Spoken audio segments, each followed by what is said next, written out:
Daniel Carter lived a life of quiet pride. He wasn't flashy, didn't care much for fancy things, but there was one object he valued more than most: a rugged black Jeep. It wasn't just any car. The Jeep was part of his identity, a trusted companion that had carried him through missions, rain, and dusty backroads. Neighbors only saw it as an old but well-kept vehicle. What they didn't know was that Daniel's Jeep wasn't ordinary. It belonged to a special task force unit. Behind its modest look, it held specialized equipment that was never meant to fall into the wrong hands. Daniel parked it carefully in his driveway, always secured with a heavy lock. To him, it wasn't just about protecting a car. It was about responsibility. He thought his neighborhood, a place governed by the Homeowners Association, was safe enough. But he hadn't met her yet, the HOA president everyone whispered about. Her name was Margaret, though everyone secretly called her Karen behind closed doors. She had a sharp bob haircut, a clipboard always in her hand, and a voice that could slice through silence like a knife. Margaret lived for control. The rules weren't guidelines to her, they were law. She measured grass lengths, counted trash cans left out too long, and took photos of mailboxes that didn't meet the exact shade of HOA-approved beige. When her eyes fell on Daniel's Jeep, she frowned. To her, it looked out of place. Too rugged, too military, too non-HOA. She decided without hesitation that it had to go. Daniel returned home one evening to find a bright yellow slip stuck to his door. Vehicle violation. Remove unsightly vehicle immediately. He sighed, shaking his head. It wasn't the first time he had dealt with people not understanding his Jeep. He thought it would be simple to explain. The next day, he went to the HOA office. "Ma'am, the Jeep is mine. It's registered, insured, and perfectly legal. It's not abandoned, it's my vehicle." Margaret's lips tightened into a smile that wasn't a smile at all.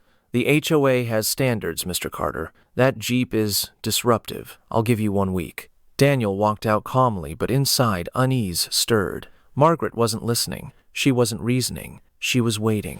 A week later, Daniel's lock was cut. It was a warm Saturday morning when he stepped outside, coffee in hand, only to find his driveway empty. His heart sank. The heavy lock he had placed on the Jeep's wheel was lying on the ground, snapped. Daniel's first thought wasn't anger. It was duty. That Jeep wasn't just his, it carried secure radio equipment inside, protected by codes. No civilian was supposed to even touch it. He walked down the street and saw it parked at the HOA clubhouse. Margaret stood proudly beside it, arms crossed, as if she had conquered something important. "This vehicle is being impounded by the HOA," she declared when he approached. "You failed to comply."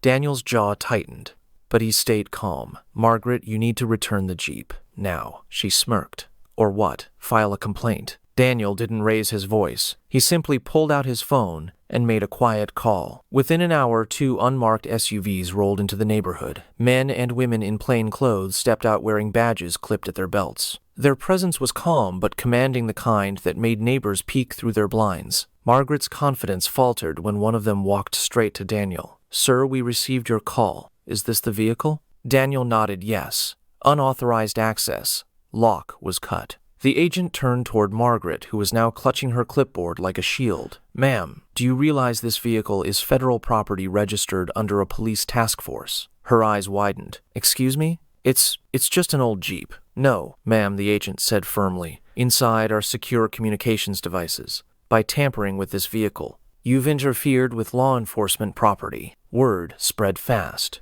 Neighbors who had once nodded politely to Margaret were now whispering at their fences, exchanging looks of disbelief. Daniel didn't ask for pity, but the truth had a way of surfacing. People began remembering the other times Margaret had gone too far: mailbox fines, flowerbed arguments, threats over Christmas decorations. But this time, she hadn't just annoyed someone. She had crossed a line she couldn't erase. Margaret tried to defend herself. "I was enforcing the rules. The HOA has authority." But the calm agent shook his head. "No rule gives you the right to cut locks and seize property you don't own, especially not this one." Her voice trembled. For the first time, the clipboard didn't look powerful in her hands. The Jeep was returned to Daniel's driveway under official supervision. Margaret faced serious questioning, her authority in the HOA crumbling as neighbors looked on.